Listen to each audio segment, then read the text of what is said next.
আসসালামু আলাইকুম সম্মানিত চাকরি প্রত্যাশী বন্ধুরা, কেমন আছেন? আশা করি ভালো আছেন। আমিও আপনাদের দয়ায় ভালো আছি। বন্ধুরা, বাংলাদেশ সেনাবাহিনীতে বেসামরিক পদে বিশাল একটি নিয়োগ বিজ্ঞপ্তি প্রকাশিত হয়েছে। এখানে আপনারা বাংলাদেশের সকল জেলার স্থায়ী নাগরিকগণ, নারী ও পুরুষ যোগ্যতা অনুযায়ী এখানে আবেদন করতে পারবেন। সো আবেদন শুরু কবে এবং শেষ কবে, কী কী পদে আবেদন করা হবে, সব কিছু আমি এই ভিডিওতে আলোচনা করব।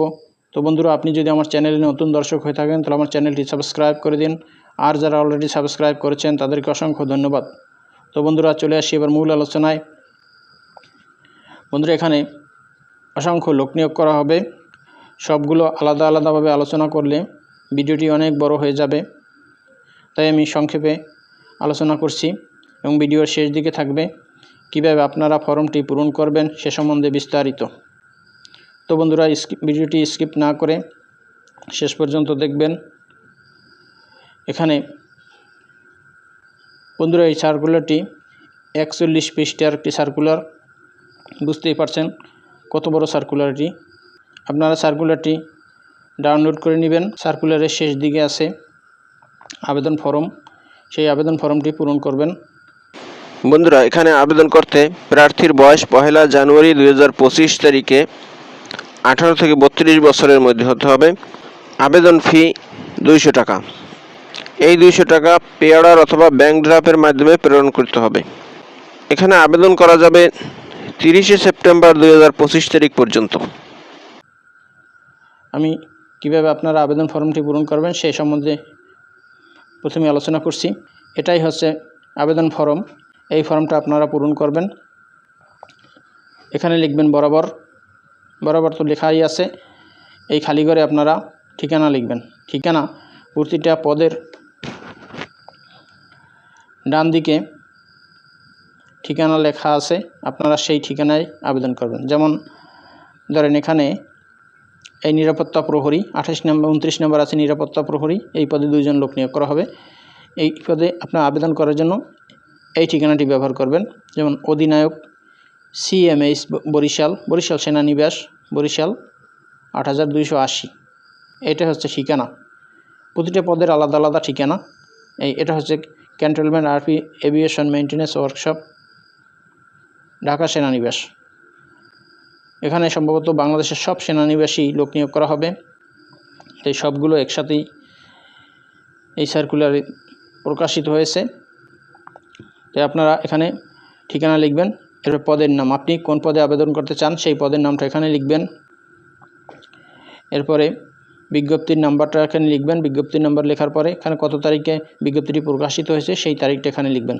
আর এইখানে আছে পাসপোর্ট সাইজের ছবি, সম্প্রতি তোলা 4 কপি, সদ্য তোলা 4 কপি পাসপোর্ট সাইজের ছবি এখানে পিন আপ করে লাগিয়ে দেবেন। এরপরে আছে 3 নম্বরে দেখেন প্রার্থীর নাম বাংলায় এবং ইংরেজিতে। বাংলায় লিখবেন ভোটার আইডি কার্ড দেখে দেখে, ইংরেজিতে লিখবেন সার্টিফিকেট দেখে। এরপর জাতীয় পরিচয়পত্র নাম্বারটা এখানে লিখবেন। এরপর আছে জন্ম নিবন্ধন, এই জন্ম নিবন্ধন নাম্বারটা এখানে লিখবেন। এরপরে জন্ম তারিখ, 5 নম্বরে জন্ম তারিখ, দিন, মাস, বছর। এখানে আপনি জন্ম তারিখ লিখবেন। জন্মস্থান, জেলার নামটা এখানে লিখবেন। এরপরে বিজ্ঞপ্তিতে উল্লিখিত তারিখে প্রার্থীর বয়স কত, বিজ্ঞপ্তি যে তারিখে প্রকাশিত হয়েছে সেই তারিখ পর্যন্ত প্রার্থীর কত বয়স সেটা এখানে লিখবেন। এখানে লিখবেন বছর, মনে করেন আপনার বয়স হয়েছে 22 বছর, আপনি এখানে 22 বছর লিখলেন। এরপর মাস, কত মাস হয়েছে সেই মাসটা লিখবেন। এখন ডেট, কত দিন হয়েছে সেই দিন লিখবেন। এভাবে লিখবেন, একটু হিসাব করে লিখবেন। এরপর মাতার নাম, এখানে মাতার নাম লিখবেন, পিতার নাম লিখবেন। এগুলো সব কিছু বাংলায় লিখবেন, কোনো সমস্যা নেই। এরপর ঠিকানা, এখানে ঠিকানা লিখবেন। ঠিকানা বর্তমান, এপাশ আছে স্থায়ী। আপনি বাসা ও সড়ক, সড়ক নাম্বার, কত নাম্বার বাসা, কত নাম্বার রোডে, কত নাম্বার বাসা সেটা এখানে লিখবেন। এরপর কোন গ্রামে সেই গ্রামের নামটা লিখবেন। ইউনিয়ন লিখবেন, ডাকঘর লিখবেন, পোস্টকোড লিখবেন, উপজেলা লিখবেন, জেলা লিখবেন। সেমভাবে এখানে যদি স্থায়ী ঠিকানা একই হয় তাহলে একই লিখবেন, আলাদা হলে আলাদাভাবে সব কিছু লিখবেন। লেখার পরে এখানে আছে 11 নম্বরে যোগাযোগ কি, মোবাইল বা টেলিফোন নাম্বার। এখানে আপনি মোবাইল নাম্বারটা লিখবেন। ইমেল যদি থাকে এখানে লিখবেন, ইমেল অ্যাড্রেস লিখবেন, না থাকলে লেখার দরকার নাই। এরপর জাতীয়তা, বাংলাদেশি তো অবশ্যই, এখানে বাংলাদেশি লিখবেন। এবার 13 নম্বর আছে জেন্ডার, আপনি পুরুষ না মহিলা সেটা লিখবেন, পুরুষ হলে পুরুষ, মহিলা হলে মহিলা লিখবেন। এরপরে আছে ধর্ম, ইসলাম ধর্ম না হিন্দু ধর্ম না খ্রিস্টান না বৌদ্ধ, যে ধর্মের সেটা এখানে লিখবেন। এরপর পেশা, আপনার পেশা কি সেটা এখানে লিখবেন। এরপর শিক্ষাগত যোগ্যতা, পরীক্ষার নাম, যেমন এখানে এসএসসি, এইচএসসি, দাখিল, এভাবে এসএসসি অথবা দাখিল, এইচএসসি বা আলিম, ফাজিল বা বিএ, মাস্টার্স বা কামিল, এভাবে লিখবেন। কোন বিষয়ের উপর পড়াশোনা করছেন সেটা লিখবেন, কোন বিভাগে। এরপর শিক্ষা প্রতিষ্ঠানের নাম লিখবেন, পাশের সন, কত সালে পাস করছেন, কোন বোর্ড দিয়ে সেই বোর্ডের নাম লিখবেন। এবার গ্রেড পয়েন্ট কত পেয়েছেন সেটা এই ঘরে লিখবেন। এভাবে সব কিছু লিখবেন। লেখার পরে এখানে আছে অতিরিক্ত যোগ্যতা যদি থাকে, যদি অতিরিক্ত কোনো যোগ্যতা থাকে সেটা এখানে লিখবেন। এরপর অভিজ্ঞতার বিবরণ, প্রযোজ্য ক্ষেত্রে অভিজ্ঞতা যদি কিছু থাকে সেটা এখানে লিখতে পারেন। এরপরে 19 নম্বর আছে কোটা, টিক দিন, আপনি কোটায় আবেদন করছেন সেটা এখানে লিখবেন, টিক দিবেন। মুক্তিযোদ্ধা কোটায় না ক্ষুদ্র নৃগোষ্ঠী না আনসার গ্রাম প্রতিরক্ষা সদস্য বা এতিম বা অন্যান্য, আপনি যদি কোনো কোটায় না করেন অন্যতে টিক দেবেন। এরপরে 20 নম্বরে আছে চালান, bank draft, pay order, postal order number. আপনি যে 200 টাকার এখানে আবেদন করতে 200 টাকার পে অর্ডার পাঠাতে হবে, 200 টাকার চালান বা পে অর্ডার পাঠাতে হবে।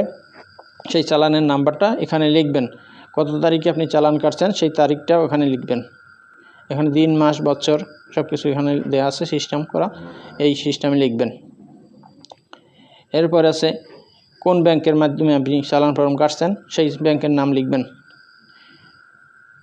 ব্যাংকের নাম এবং ঠিকানাটা এখানে লিখে দেবেন। এরপর প্রার্থী, বিভাগীয় প্রার্থী কিনা, যদি আপনি বিভাগের প্রার্থী হন তাহলে হ্যাঁ লিখবেন, আর যদি বিভাগের না হন তাহলে না লিখবেন। এরপর আছে অঙ্গীকারনামা, আমি এই মর্মে অঙ্গীকার করছি যে উপরে বর্ণিত তথ্যাবলী সম্পূর্ণ সত্য, মৌখিক পরীক্ষার সময় উল্লেখিত তথ্য প্রমাণের জন্য সকল মূল সার্টিফিকেট ও রেকর্ডপত্র উপস্থাপন করব। কোনো তথ্য অসত্য প্রমাণিত হলে আইনানুগ শাস্তি ভোগ করতে বাধ্য থাকব। ঠিক আছে, আপনি কোনো কিছু ভুল লিখবেন না, কোনো মিথ্যা লিখবেন না, সব কিছু সত্য লিখবেন। এরপরে তারিখ লিখবেন, কত তারিখে আপনি আবেদন করছেন সেই তারিখটা এখানে লিখবেন। এখানে লেখার পরে এখানে আপনার একটা স্বাক্ষর দিবেন, ব্যাস আপনার ফর্ম পূরণ হয়ে গেছে। এরপরে এই ফর্মটা আপনি নির্ধারিত ঠিকানায় পাঠিয়ে দেবেন। ঠিকানা কোনটা, ঠিকানা এখানে উপরে যে ঠিকানাটা লিখছিলেন এখানে বরাবর সেই ঠিকানায় পাঠিয়ে দেবেন। আবেদনপত্রের সাথে এখানে দেখিয়ে দিচ্ছি, আবেদনপত্রের সাথে 200 টাকার পে অর্ডার তো পাঠাইতেই হবে। এছাড়াও একটি ফেরত খাম, সাথে 10 টাকার ডাক টিকিট, এবং খামের উপরে অবশ্যই যে ঠিকানায় প্রবেশপত্র পূরণ করবে সেই ঠিকানাটা আপনি লিখবেন, আপনার ঠিকানা, আপনার নিজের ঠিকানাটা এখানে লিখবেন। আর খামের উপরে যে ঠিকানা লিখবেন, বাম সাইডে আপনার ঠিকানা লিখবেন, আর ডান সাইডে এই যে এখানে ঠিকানা দেয়া আছে, কিন্তু আপনি যে এলাকার বাসিন্দা সেই এলাকায় আবেদন করবেন। এখানে ঠিকানা দেয়া আছে সব কিছু, বরিশাল, সাভার, বিভিন্ন যে আপনি যে এলাকার আবেদন করতে চান সেই এলাকায় আবেদন করবেন, সেই ঠিকানাটা আমি এখানে দেখিয়ে দিচ্ছি। এই দেখেন, ড্রাফটম্যান, এই পদে একজন লোক নিয়োগ করা হবে, বেতন দেওয়া হবে 9,700 টাকা থেকে 23,490 টাকা। এরপর বার্তাবাহক এখানে একজন, এখানে বেতন দেওয়া হবে 8,000। কী পোস্টে কী শিক্ষাগত যোগ্যতা লাগবে সব কিছু এখানে দেওয়া আছে। এরপরে এই আবেদনপত্র প্রেরণের ঠিকানা, এই পাশে ঠিকানা কিন্তু দেওয়া আছে, দেখছেন এই যে এখানে এই কয়টা, এই যে 1 থেকে 5 নং পদের যারা আবেদন করবেন তারা এই ঠিকানায় আবেদন করবেন। কমান্ড্যান্ট ACCNS বগুড়া সেনানিবাস, পোস্টকোড 8000, পোস্টকোড 5801, এই ঠিকানায় আবেদনপত্র পাঠাতে হবে। সবার কিন্তু এই ঠিকানায় না। এরপর আছে এখানে আছে যারা বাবুর্চি পদে আবেদন করবেন, এই 6 নম্বরে বাবুর্চি, 7 নম্বরে সহকারী বাবুর্চি, এই পদে যারা আবেদন করবেন তারা কিন্তু এইখানে ঠিকানা আলাদা আলাদা দেওয়া আছে। আপনারা একটু খেয়াল করে আপনি যেটাই আবেদন করবেন সেই পদের ডান দিকে শিক্ষাগত যোগ্যতা এবং ঠিকানা সব কিছু কিন্তু দেওয়া আছে। এভাবে প্রতিটি পদের আলাদা আলাদাভাবে দেওয়া, ঠিক আছে। আবার তো বন্ধুরা, এই হলো বাংলাদেশ সেনাবাহিনীর বেসামরিক পদে যে নিয়োগ বিজ্ঞপ্তি প্রকাশিত হয়েছে সেটি সম্বন্ধে বিস্তারিত। বন্ধুরা, ভিডিওটি যদি ভালো লাগে তাহলে আমার চ্যানেলটি সাবস্ক্রাইব করে দিন এবং ভিডিওটি শেয়ার দিয়ে অন্যদের দেখার সুযোগ করে দিন।